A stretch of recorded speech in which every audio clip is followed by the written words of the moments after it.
ಅಂದ್ರೆ ಗಂಡ ಹೆಂಡತಿರಲ್ಲಿ ನಡೆಯೋ ಜಗಳ ಅಂದ್ರೆ ಈ ಮಾತಿನಲ್ಲಿ ಬರೋದು. ಹೀಗೆ ಒಂದ್ ದಿವಸ ಹಳ್ಳಿಲಿ ಒಬ್ಬ ಏನು ಕೆಂಪಕ್ಕ ಮತ್ತೆ ಲಿಂಗರಾಜು ಅಂತ ಇದ್ದಂತೆ ಗಂಡ ಹೆಂಡತಿರು ನೋಡಿ. ದಯಮಾಡಿ ಇದೆಲ್ಲ ಯಾರು ಕೆಂಪಕ್ಕ ಲಿಂಗರಾಜು ಅಂತ ಇದ್ರೆ ಯಜಮಾನ ಒದಗ ಮಾಡಿ ಹೋಗ್ಬೇಕು. ಯಾಕೆಂದ್ರೆ ಇದೊಂದು ಒಪ್ಪುಕತೆ ಇರಲೇಬೇಕು ಮಧ್ಯದಲ್ಲಿ. ಹಾಗಾಗಿ ಈ ಕೆಂಪಕ್ಕ ಲಿಂಗರಾಜು ಅಂತ ದಂಪತಿ ಹಳ್ಳಿಯಲ್ಲಿ ಇರ್ತಾರೆ. ಏನಪ್ಪ ಆಯ್ತು, ಇವನು ಹೊಲ ಗದ್ದ ಕೆಲಸ ಮಾಡ್ತಾನ, ಕೂಲಿ ಕೆಲಸ ಮಾಡ್ತಾನೆ, ಇವಳು ಕೂಲಿಗೆ ಹೋಯ್ತಾರೆ, ಇಬ್ರು ಹೋಯ್ತಾರೆ. ಏನ ಮನೆಗ ಬರೋದು ಲೇಟ್ ಇದ್ರು ಬಂದ್ರು. ಅವತ್ತು ನಾಗ ರಜಾ, ಏನ ಕೂಲಿ ರಜಾ, ಏನ ಜಮೀನು ಯಜಮಾನ್ ಸತ್ತೋದ್ನಂತ ಕೂಲಿ ರಜಾ ಕೊಟ್ರು. ಏನಪ್ಪ ಈಗ ಅಂದ್ಬಿಟ್ಟು ಮಲಗಿದ ಯಾರೋ ಲಿಂಗರಾಜು.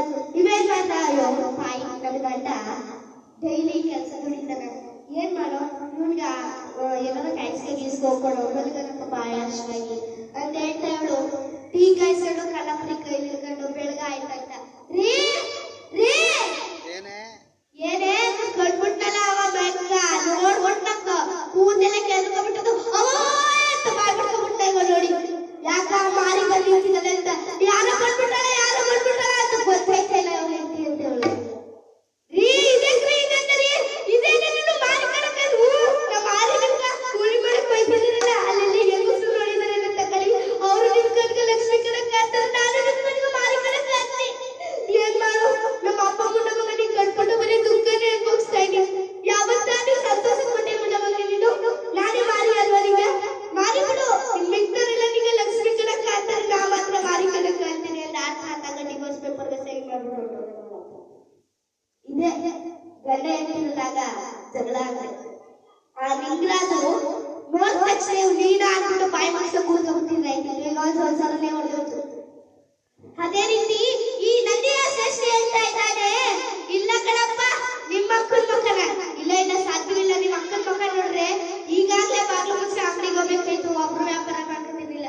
ಹೌದೇ ಬಾವು ಇರು ನಾ ಈಚೆ ಹೋಗಿ ನೋಡ್ಕೊಂಡ್ ಬರ್ತೀನಿ ಅಂತ ಹೇಳ್ತಾ ಈ ನಂದೆಯ ಸೃಷ್ಟಿ ಈಚೆ ಬಂದು ನೋಡ್ತಾ ಇದ್ದಾನೆ. ತನ್ನ ವ್ಯಾಪಾರ ಅಂದ್ರೆ ಆ ಅಂಗಡಿ ಪಕ್ಕದಲ್ಲಿ ಇದ್ದ ಜಗಲಿಗೆ ಅವರಿಗೆ ನಿದ್ದೆ ಮಾಡ್ತಿದ್ದಲ್ಲ ನೋಡಿ. ಈ ವಿಕ್ರಮಾದಿತ್ಯ ರಾಜ ಅವ್ರ ಮೇಲೆ ಕಲ್ಬಿಡ್ತು ಆ ಶ್ರೀಶ್ವರನ ಮಹಿಮೆಯಿಂದ. ಓಹೋ, ನಮ್ಮ ಅಂಗಡಿಲಿ ಇಷ್ಟೊಂದು ವ್ಯಾಪಾರಕ್ಕೆ ಕಾರಣ ಅಂದ್ರೆ ಇವನೇ ಇರ್ಬೋದು, ಇವ್ರು ಯಾರೋ ಮಹಾನ್ ಭಾವನೆ ಇರ್ಬೋದು. ಎಲ್ಲ ಇವ್ರನ್ನ ವಿಚಾರಿಸೋಣ ಅಂತೇಳಿ ಮಲಗಿರೋರ್ನ ಸ್ವಾಮಿ ಸ್ವಾಮಿ ಸ್ವಾಮಿ ಹೇಳಿ ಸ್ವಾಮಿ, ಯಾಕೆ ಸ್ವಾಮಿ ಮಲಗಿದ್ದೀರಾ ಸ್ವಾಮಿ? ಸ್ವಲ್ಪ ಸುಸ್ತಾಗ್ತಿತ್ತು ಸ್ವಾಮಿ, ಆಯಾಸವಾಗಿ ಸ್ವಲ್ಪ ವಿಶ್ರಾಂತಿ ತೆಗೆದುಕೊಂಡಿದ್ದೆ. ಹಾಗೆ ಸ್ವಾಮಿ ಎಲ್ಲಿಂದ ಬಂದಿದ್ದೀರಾ? ಸ್ವಾಮಿ ನಾನು ನನಗೆ ಏನಂದ್ರೆ ಜಾತಿ ಕುಲ ಹೋದ್ರೆ ಏನೂ ಇಲ್ಲ ಸ್ವಾಮಿ. ಹೌದೇ, ಯಾಕೆ ಸ್ವಾಮಿ? ನಾನು ಒಬ್ಬ ಅಲೆಮಾರಿ, ದಾರಿ ಹೋಗುತ್ತಾ ಸಿಕ್ಕ ಸಿಕ್ಕ ಊರಲ್ಲಿ ಹೋಗ್ತೀನಿ ಸ್ವಾಮಿ. ಅದೇ ಸನ್ಯಾಸಿ ಹೋಗ್ತಾರಲ್ಲ ನೋಡಿ, ಮನ ಮುದ್ದ ಮಾರಿ ಮರಿತಿದ್ದಾಗ ಹೌದ, ನಾನು ಅಲೆಮಾರಿ ಸ್ವಾಮಿ. ಹೌದೇ, ನೀವೇನು ಬೇಸವಿಲ್ಲ